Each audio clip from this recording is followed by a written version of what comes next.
Hello guys, welcome to our channel Tutorial River, and in this video we will talk about how to block and unblock someone in Roblox. First you have to go to the Roblox website.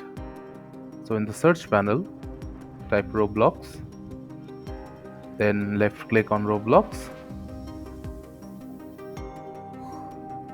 Now go to the Roblox website.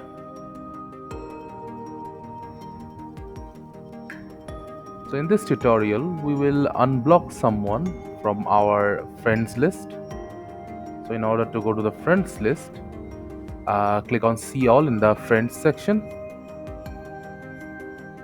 Then click on any one of your friends. Now on the three dot on top of your friend's name, click on it and then click on block user. Now select block. Now you have blocked your friend successfully.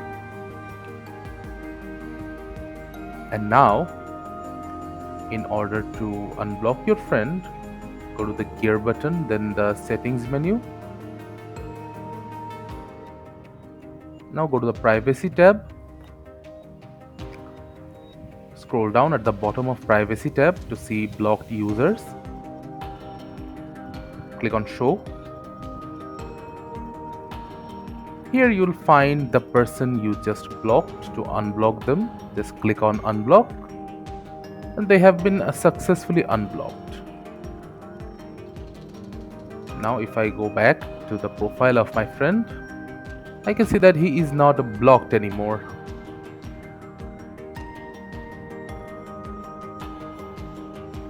Thank you again for watching the video. Make sure to like this video and subscribe to our channel, and see you in the next video.